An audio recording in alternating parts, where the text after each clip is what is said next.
This is Invested in Climate with Jason Rissman. I see climate as the world's biggest, most diverse, most important movement in human history. Millions of people dedicate themselves every day to protecting the planet. This podcast shares conversations with advocates, entrepreneurs, investors, policy experts, and anyone else that can push our thinking about what's possible and what needs to happen to address climate change. If you have ideas for episodes or feedback, get in touch on LinkedIn. If you enjoy the show, please leave a rating on Apple or Spotify. I'm currently building a new venture. It's related to storytelling and how we engage all sorts of folks in meaningful climate action. If you have expertise in this area, big ideas, or examples of something that's really working, get in touch. Thanks for listening and for doing whatever it is you're doing to support climate progress. Okay, let's get started. More than 40% of Americans now live in a place that has 100% clean energy standard, and that is all because of state action. And hopefully that number will not backslide and will only grow over the next couple of years. Hi, everyone. It's not yet exactly clear how devastating the loss of federal funding for climate nonprofits and climate tech companies will be, but we know the toll will be high. Beyond the funding freeze, there's also been rumors of other federal action targeting nonprofits in this space. No one knows exactly what will happen, but it's clear that philanthropy is more important than ever. Philanthropy alone can't fill the gap left by government, but it can make a real difference. This episode is the first in a series of conversations we'll host this year focused on climate philanthropy. We're starting with not only one of the biggest climate foundations in the U.S., but also one that combines philanthropy with investments designed to catalyze more capital flows to climate. The MacArthur Foundation has long been a leader in using this impact investing approach to improve the ROI for investors seeking market rate returns. In today's conversation, we're joined by MacArthur Foundation's Director of Impact Investments, John Balbach, and Program Officer, Deborah Philbrick.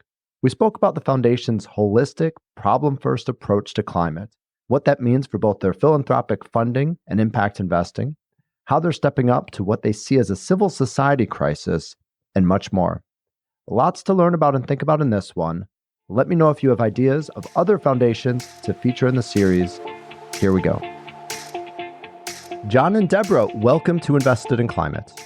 Thanks, Jason. Thanks for having us. John, Deborah, great to see you both. I know that you're wearing different hats within the organization. Before we dive in, give us a sense of the things that you focus on and the parts of the organization that you focus most on. John, let's start with you.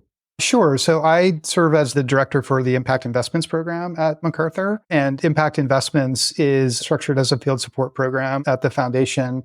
What that means is we're deploying an allocation of our endowment, and we're using that pool of capital to support our foundation programs and strategies, but then also initiatives that we hope will advance the field of investing in some way. And that certainly includes supporting the work that Deborah and her team are leading in climate solutions at the foundation as well. Great. Thanks, John. Deborah? Yeah, thanks for having me, Jason.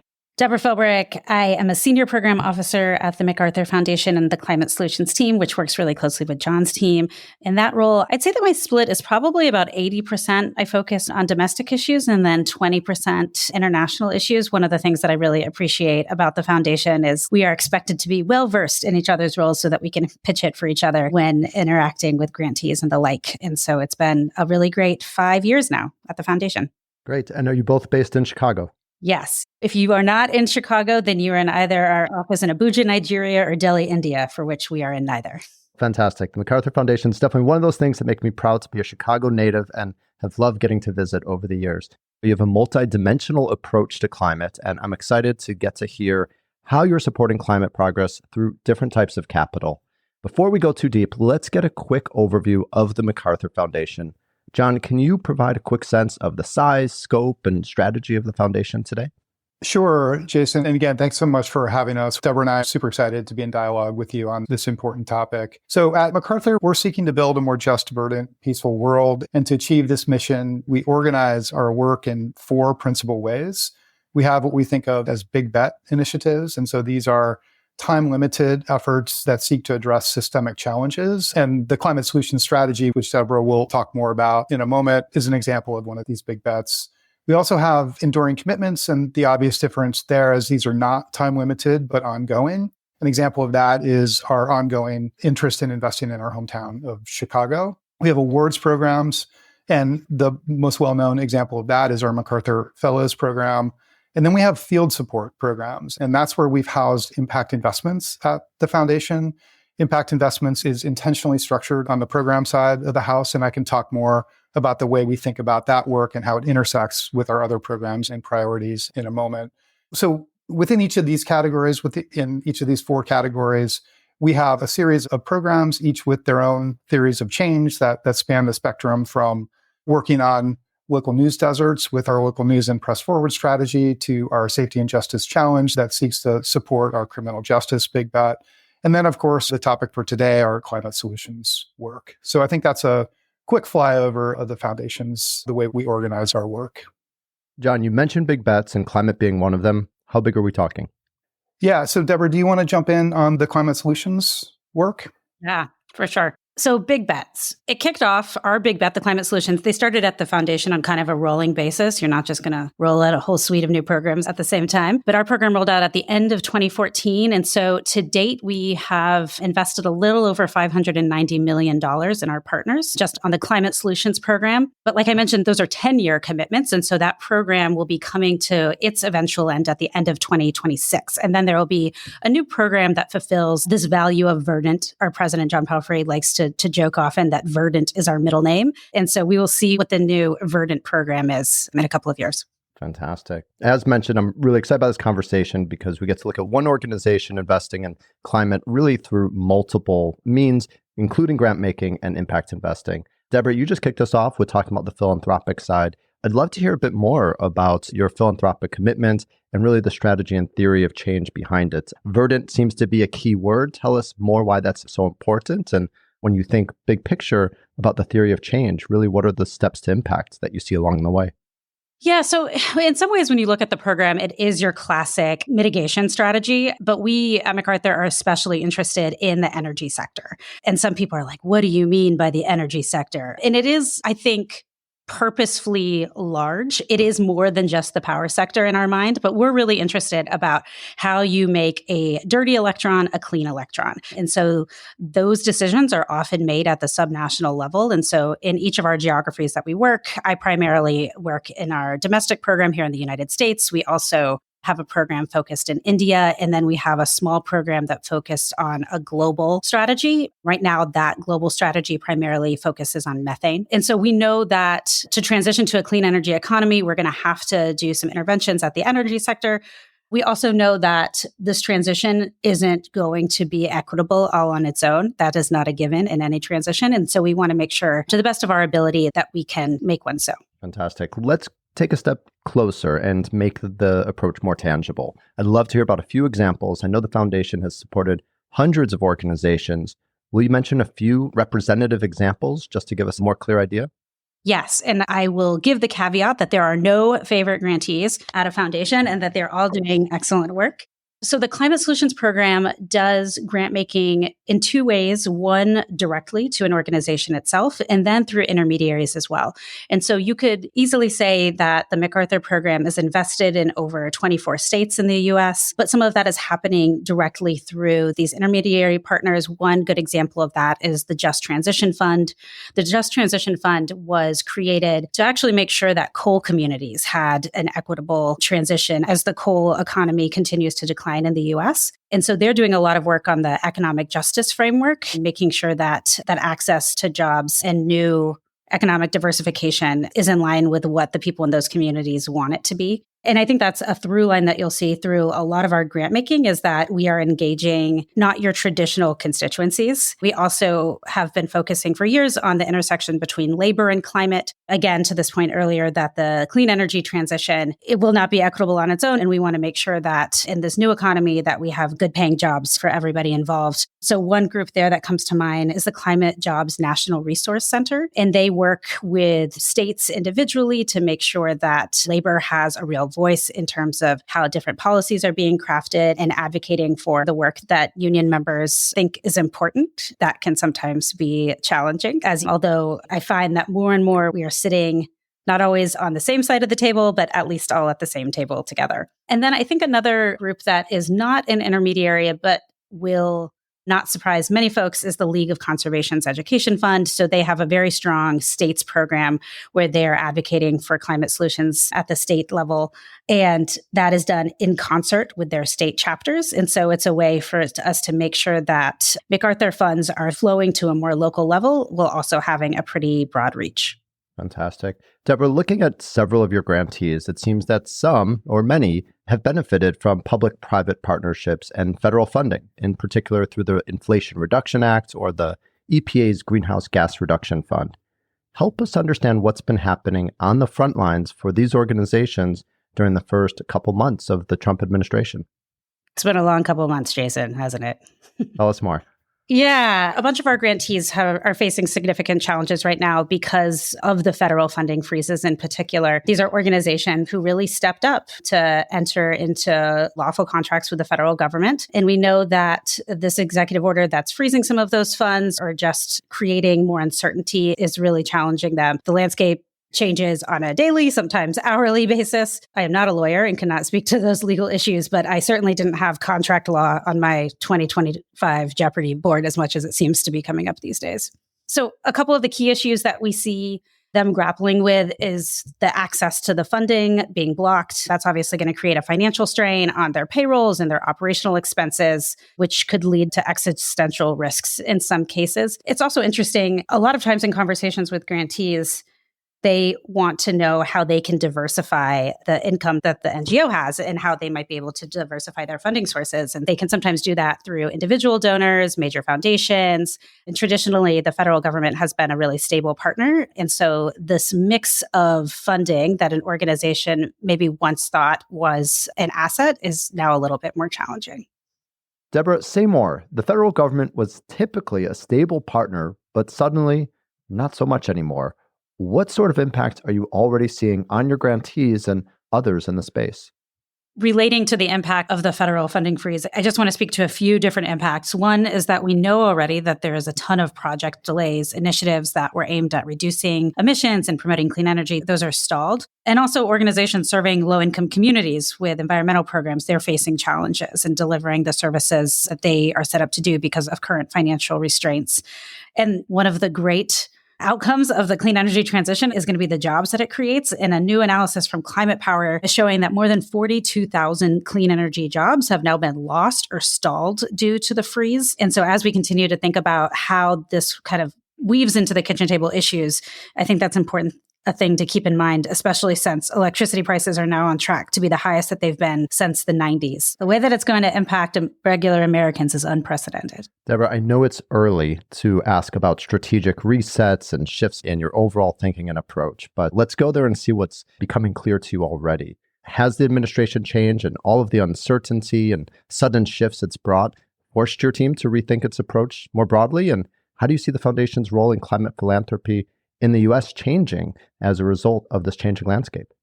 It's a challenging question, in part because I think that consistency is really important right now. And the foundation has come out and said that we are going to stay the course on our priorities. Obviously, I think within that comes the need for some more flexibility, but we will continue to focus on how programs are being implemented at a subnational level, the work that can be done at a subnational level, supporting states and regions. We've never, in the Climate Solutions Program, had a strong federal focus, although that doesn't mean that what isn't happening at the federal level is not impacting folks on the ground, that connection is so strong. We are recognizing that civil society is in a time of crisis. And so we just announced last week that we will immediately commit to increase our charitable payout to at least 6% for 2025 and 2026. Where possible, we want to use flexible trust-based models for these charitable gifts. The quote right now is around setting it at 6, which is a floor, not a ceiling, for the next 2 years. We're really enthused to see that other foundations are stepping up and making similar commitments. So that work is just beginning, and everybody at the foundation's phone is ringing off the hook and wanting to know how they can access that additional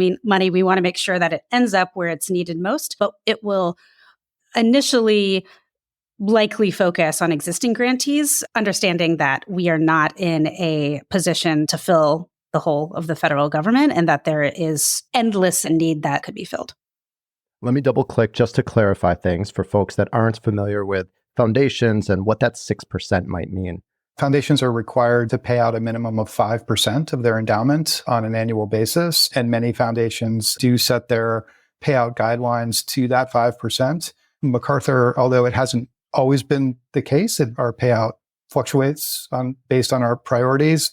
But we have been, over the last couple of years, setting our payout at 5%. And we've made an intentional decision, as Deborah said, to set it at 6% in this time period for the next couple of years so that we can bring more funding into civil society in what our president, John Palfrey, has described as a crisis moment. And are you able to share the size of the endowments and what the 5 to 6% means? Our endowment figures are posted on our website. I believe, it fluctuates, but I believe it's at around $8.5 billion at this time. Deborah, the foundation has been a leader not just in funding worthwhile organizations, but also in strengthening ecosystems of funders, advancing new thinking, and supporting coalition efforts. So I'm curious what you can tell us about the state of play of climate philanthropy amidst the changes that we're seeing from Washington and everything else. Is there a concerted effort in the philanthropic community to step up and work together in new ways?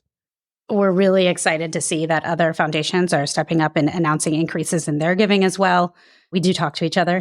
Traditionally in the past, in times of crisis or in times when we think that there's going to be less ambition that can happen in the US, we've seen climate funding move more internationally where folks might think that they can see more progress.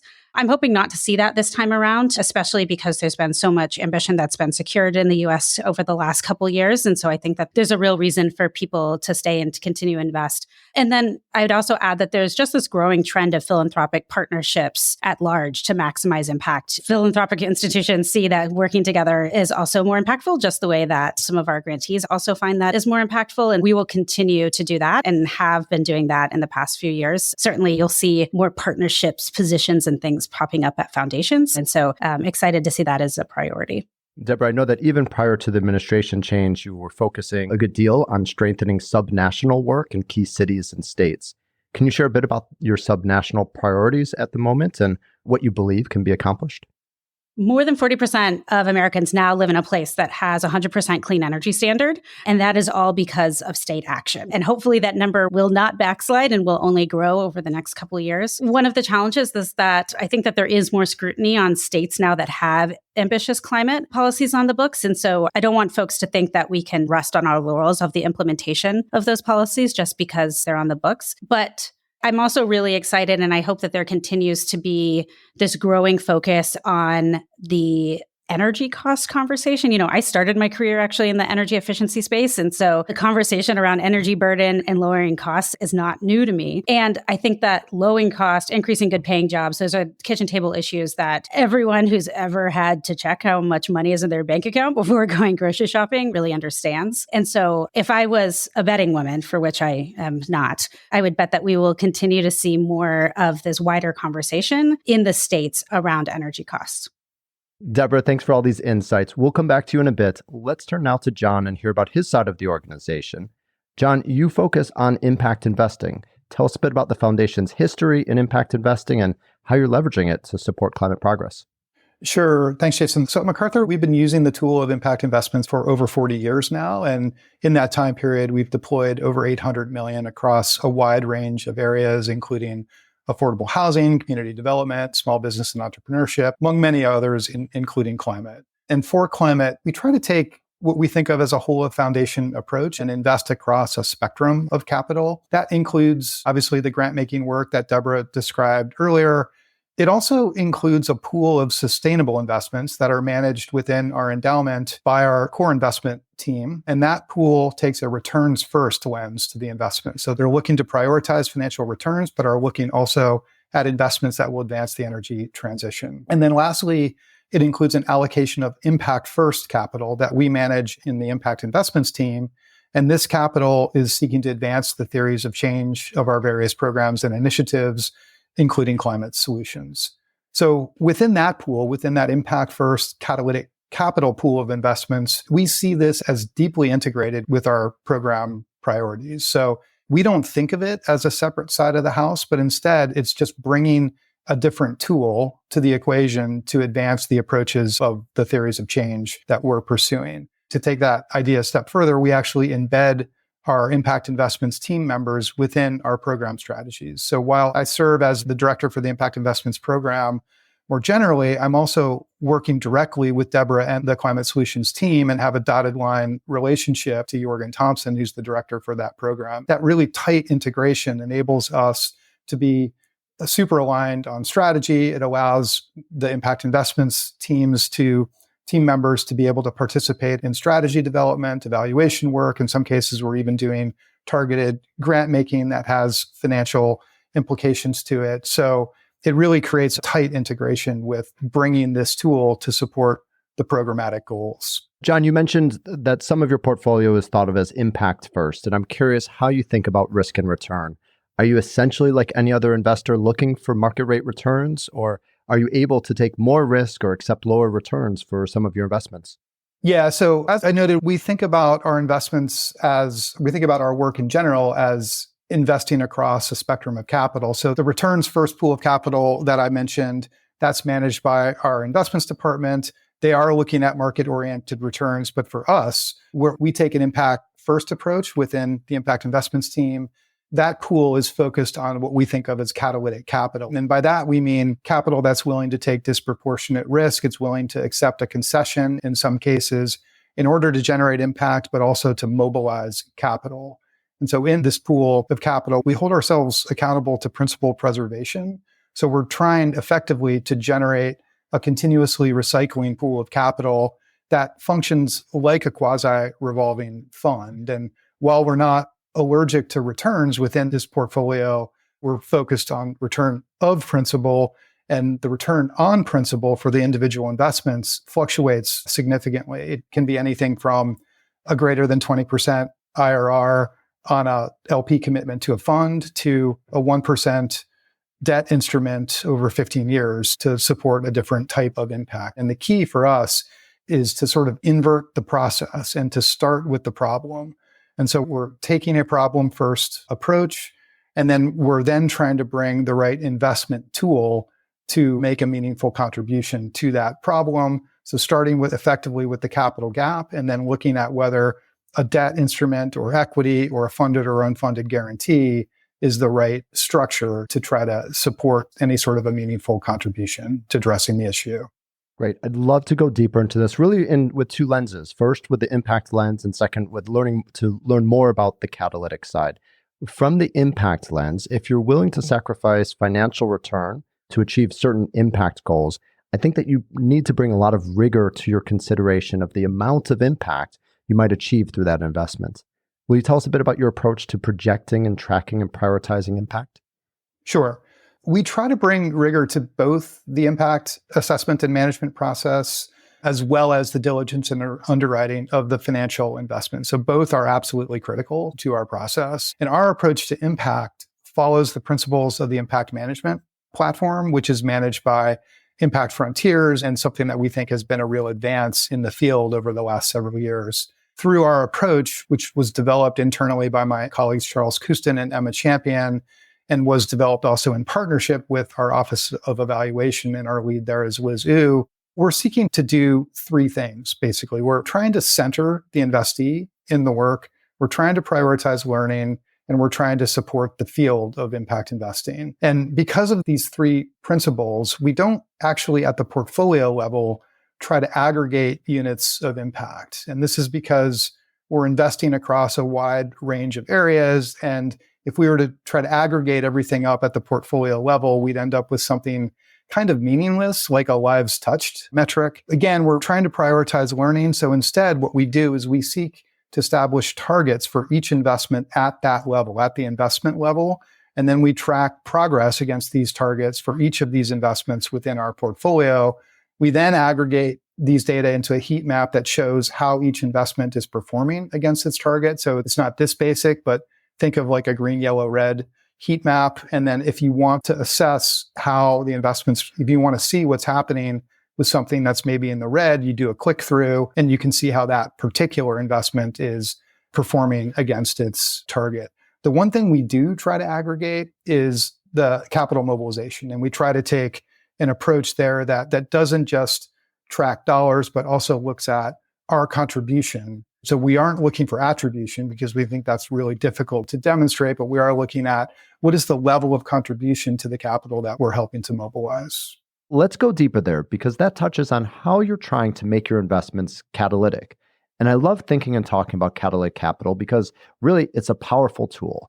If you're able to accept lower rates of return or more risk in ways that bring in other investors, you really get a multiple for the value of the investments that you're making. So, what have you learned about catalytic capital and how to successfully use this tool? Sure. Thanks, Jason. So I'll maybe pick three investments, one from each of our investment priorities. So the first is climate relevant innovation. And here I would choose Azola Ventures, which is the management company for this fund, also manages the Prime Impact Fund as well. And it emerged from the efforts of the Prime Coalition. This is a purpose-built fund manager that targets the Valley of Death financing gap and is also purpose-built to mobilize new climate investors. And the team is just really thoughtful about ensuring that there's high additionality around their investments, but also that there's land on the other side of the bridge that they're creating to help folks move from this Valley of Death gap into more conventional forms of venture capital. So that's the first. The second is related to our India work. Here I would focus on a fund that's managed by Encourage Capital called Encourage Solar Finance. And this fund is set up to accelerate the deployment of rooftop solar for the MSME sector in India. So the micro, small, and medium-sized enterprise sector in India. And why this is important is capital flows really well at the utility scale and the large scale commercial elements. But as you move down market into the MSME sector, it gets blocked for solar for a variety of reasons. This is incredibly important because somewhere between a quarter and a third of India's power consumption is in this MSME sector. So the idea behind this fund is to make minority equity commitments into companies, non-banking financial companies in India. So to invest within the Indian financial system and help those companies then deploy solar finance to the MSME sector, demonstrate that the economics work, and that would then help move more conventional actors down market into this sector. So to us, this is an incredibly catalytic strategy that if it works, it has the ability to really help bend the curve on emissions in India moving forward. And then the last example I would use is related to our focus on accelerating climate solutions in low-income communities in the United States. And here we've made an investment into Sunwealth. And Sunwealth is a clean energy investment firm that focuses on solar projects in low and moderate income communities, or LMI communities. And they're financing organizations and solar installations at efforts like nonprofits, schools, houses of worship, affordable housing groups, among many others. And they've deployed a little under 70 megawatts of installed capacity, with over 60% benefiting these LMI communities. Great. Thanks, John. We've been talking at a pretty high level around your approach. Let's get more specific and hear about your investment thesis. What kind of companies are you looking to invest in? Sure. So maybe I would start by saying that you mentioned companies, and I would maybe start by saying we actually don't typically make a lot of direct investments into companies. If you look at sort of a rudimentary way of thinking about investments, there's sort of a project level, there's enterprise level, and there's intermediary level investments. We will not do project level finance. We will, in some cases, make direct investments, but we have a pretty strong preference for intermediated investments. And by that, I mean funds, specialized financial institutions, or CDFIs. So priority around intermediated forms of investments. And then what we're looking for are really four key things. So the first is, what is the alignment with our strategy? And for us in climate solutions, as Deborah described, this means a few things. So, again, we start with the theory of change of our program. And that theory of change at a high level is focused on the leadership of the United States and India, principally. It is also focused on energy systems, and it's seeking to center equity in the work. And that has led us then to look at three ways that impact investments can support that strategy. The first is climate relevant innovation, where it intersects with high additionality. So that could mean, for example, hard tech, capital intensive solutions. So that's one element. The second is helping to accelerate climate solutions in a more historically underinvested low-income communities in the United States. And a third is accelerating rooftop and off-grid solar in India. So those are our sort of three areas of focus when we think about climate solutions investments for our impact investing portfolio at MacArthur. So alignment with strategy is one key area. A second is high additionality. And so here we're looking at this sort of but-for tests. Would the investment go forward, or would the impact happen if it were not for the capital that we're deploying? And we do try to take a really high threshold look at this idea of additionality with the investments that we're bringing forward. A third area is the ability to mobilize capital. And again, that can be in either that horizontal or vertical blended finance manner.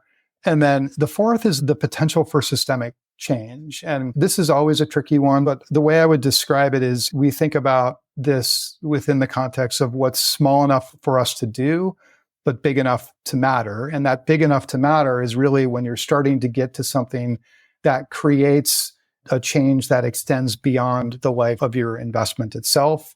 And I think this is really important for us. We're privileged to be able to manage a relatively large pool of catalytic capital, but in the grand scheme of an issue like the climate crisis, it's a tiny drop in the ocean. And so we have to be really thoughtful about how we're deploying that capital to drive some element of systemic change.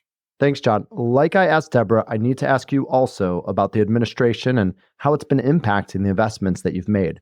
Obviously, still early days, but I'm curious about how the macro context is influencing your investments, as well as your thinking about spaces that might need more investments or less investments in the future. Sure. So maybe stepping back from the administration, I would just say more broadly, there are a number of issues in the market right now. And this certainly includes the challenges that Deborah described earlier, as these issues are affecting impact investing activity as well. In general, I think there's a deep level of uncertainty that has created enormous challenges in the market. And this includes funding uncertainty through the loss of federal funding sources. It includes macroeconomic factors that have led to issues like tightening liquidity. There's the policy uncertainty, especially around things like what will happen to the tax credits in the Inflation Reduction Act. And then there's uncertainty around issues like how to scale solutions that have proven technology but need to move to the next level, and this idea of first of a kind projects and how to bring capital in to these folk projects. So uncertainty and volatility, as we all know, are never good things, and they seem to be really quite prominent in the broader landscape right now. Thanks, John. Any clarity around the directions for your investing as we make our way through this new era? Yeah, MacArthur's values and missions have not changed. So the fundamentals of our investment strategy will stay the same. Across the foundation, we will continue to seek out organizations that support efforts to bring about a more just, verdant, peaceful world. At the same time, the landscape obviously has changed quite dramatically. And as Deborah noted, that's why our president, John Palfrey, announced that we'd increase our payout to 6%. I just want to emphasize, we are still figuring out the practicalities of what this additional support will look like, but we're excited to be able to provide some additional help to organizations that have a potential to make a real difference in this moment. And we're excited that others are considering joining this effort. In addition to the incremental grant-making support over the next 2 years, we'll continue to lean into our catalytic capital investments that seek to make a meaningful contribution to key capital gaps across all of our programs and strategies at the foundation. That certainly includes our climate solutions big bet as well. Let's wrap up by looking at the broader context. It's not just the loss of funding, the damage the federal funding freeze has already done, as you described before, but there's been a loss of momentum and power. There's less investor pressure on companies, and companies are not fulfilling their climate commitments as much as had been hoped. There's less attention and less resources for climate at many levels, and there are new risks. Deborah, sorry to not end with an easy one here, but you wrote recently that new systems do not happen by accident, and they do not happen without the concerted efforts of people at every level of power. Given all the changes that we're seeing, the potential loss of momentum and power, what's your current hope for systemic transformation? And what will it take to get there? No softballs on podcast. I get it. I think that climate people are inherently optimistic. I've certainly been described as like relentlessly optimistic. I think you have to do this work. But I do think that in terms of what it's going to take to get there, we have to get out of our own way a little bit. It shouldn't matter if somebody calls themselves a climate supporter. Do you want cheaper utility bills? Do you want your kids to spend less time in the ER with asthma attacks? Do you want to keep fishing in the same spot that your grandpa did? Do you want to diversify your income and put solar on your farm, but some planning commission is getting in the way of that? Like, the solutions to all of those problems are climate solutions problems. And those are the things that we are going to need to do. And we are going to need to continue to grow the tent of supporters to these solutions, regardless of what they call themselves. And those people need to exist in every kind of level of power. As a nerd, I'm extremely sympathetic to the fact that when you've got science on your side, you want to lead with that. But that's not going to be the thing that hooks everybody in to seeing that the solutions to their everyday problems are also going to be the solutions that give us a livable world. So I think that we need to get out of our own way a little bit, listen to folks. And we know that every issue is a climate issue, and it's our job to make sure that we are able to show other folks that the solutions to their everyday problems are also going to impact the climate as well. Thanks, Deborah. John, any parting comments on this big question of systemic transformation in a moment of turbulence and perhaps loss of momentum? Yeah, I would just say, just to be maybe pithy about it, I think this is the time when leadership is needed in challenging moments. Like, this is when we need to stay strong. We need to continue to move forward. There has been incredible climate momentum around this crisis over the last several years. And I'm really proud to be working in an institution that is holding firm and staying strong on our mission and values. And I think that's the most important thing in this moment as we move forward. John, Deborah, thank you both for the work that you're doing and for your time today. Thank you, Jason. Thanks for joining us for this episode of Invested in Climate. Please remember to rate us on Apple, Spotify, or Google. Find show notes, sign up for updates, get in touch, and visualize your climate action at investedinclimate.com.